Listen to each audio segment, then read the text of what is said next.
지난 4월 안동 MBC 뉴스를 통해서 안동시의 한 장애인 거주시설에서 일어난 장애인 학대, 인권 유린 소식 아마 많은 분들께서 들어보셨을 것 같은데요.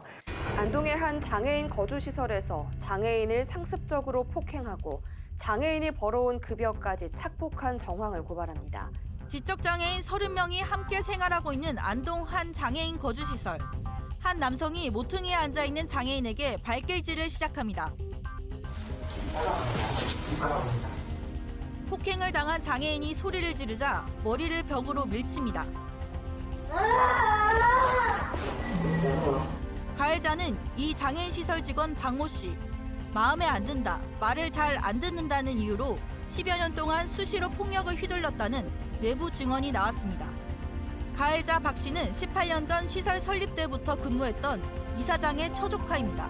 시설의 실질적인 운영자인 이사장의 여동생이 장애인들의 급여를 착복한 정황도 확인됩니다. 지난해 안동시의 정기 점검 당시 이 여동생이 갖고 있던 장애인 한 명의 급여만 5천만 원이나 됐던 것으로 확인됐습니다.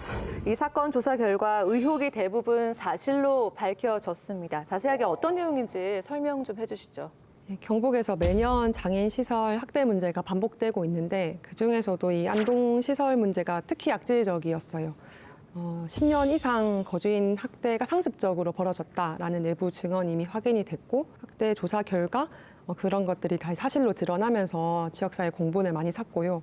특히 이제 주된 가해자가 이 이사장 일가들인데 거주인에 대한 폭행, 체벌 이런 것들을 만연했고 거주인들이 외부 업체에서 일해가지고 벌어온 급여를 착복했던 정황이 확인도 됐고 이 횡령 혐의자는 또 구속까지 된 사안이거든요. 이것들을 고발한 외부에 알린 공익제보자가 또 해고되고 공익제보에 나선 것으로 의심되는 종사자를 이사장이 또 폭행하거나 불을 지른다고 시설에 휘발유를 뿌리는 이런 사실 도저히 상식적으로 용납될 수 없는 행위들이 벌어졌던 시설 사안입니다. 임금 착복한 내용을 좀 소개를 시켜드리면은 양이 엄청나요. 무려 1억 4,500여만 원을 유용 내지 인출한 정황이 확인이 됐고요. 또 하나는 이분들이 매달 꼬박꼬박 30여만 원씩 적금을 했는데 이걸 갖다가 만기일에 가서 5,200여만 원을 또 인출을 했다고요. 이 정도 같으면은 최악질적인 그런 범죄 행위인 것 같아요. 그러면서도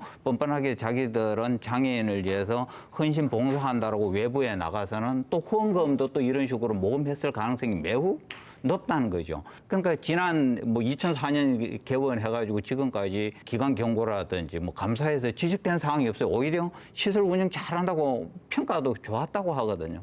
근데 실제 내용이 이렇다. 이런 거는 결국은 감독기관이 직무유기를 했다. 그리고 사법기관에서도 이런 범죄 행위들에 대해서 결과들을 보면 굉장히 느슨하게 판결이 내려지더라고요. 그러니까 제가 법 전문가는 아니지만 일반 시민으로서 넘기는 법 감정에는 정말로 동의가 안 되는 판결들이 다수 있었다. 또 내부적으로 보자면은 이사장 일가의 족벌 운영 체계 내에서 내부 견제 시스템이 붕괴되었다고 볼 수 있습니다. 이런 문제를 내부적으로 견제해야 되는 어떤 이사회에서 잘못된 행동을 옹호하는 결과들도 있었고요. 그리고 이런 문제가 생겼을 때 사실 내부 고발이나 공익 제보가 아니면은 이러한 정황을 파악하기 어렵습니다. 근데 뒤에 나오겠지만은 공익 제보자에 대한 보복과 폭행이 만연한 상태에서 과연 용기 내서 이런 얘기를 할 수 있었을까? 행정기관의 부실한 관리 감독도 굉장히 책임이 있다라고 또 보셨는데요. 또 시설 일부 직원들에게는 갑질을 일삼기도 해서 직원들이 여러 문제 제기를 했었는데 법인 이사회가 이거를 묵인했다고 합니다. 법인 대표이사와 그리고 이사진 그리고 근무자들이 한 이 족벌 관계로 연결돼 있습니다. 그러니까 이 문제 제기를 하려고 해도 이 사람한테 잘못 보이면 바로 대표이사한테 이 사실이 알려지고 공익 제보한 것으로 알려지는 내부 직원에게 이 폭행이나 이런 사건이 일어난 걸 보면 그동안 입을 떼기가 상당히 어렵지 않았을까. 그러니까 법인 이사회에서 이런 문제가 드러나게 되면 오히려 누르는데 조금 더 쉬운 구조로 이 법인이 운영되고 있었다. 결국 외부에서 감사가 이루어지지 않는다면 내부에서 문제 제기는 불가능한 구조로 시설이 운영되고 있었던 거죠. 좀 더 구체적으로 들어가 보면요. 직원들에 대한 다른 갑질 행위도 있었습니다. 그래서 직원들이 직장 내 괴롭힘으로 전 원장님을 고발을 했는데 그 지난 4월 1일에 열린 정기 이사회 회의록을 보면은 현재 임시 시설장인 분이 당시에 이사하셨어요. 그분이 이제 말씀하시기를 법인 내 징계 규정이 없어서 징계가 불가피하다.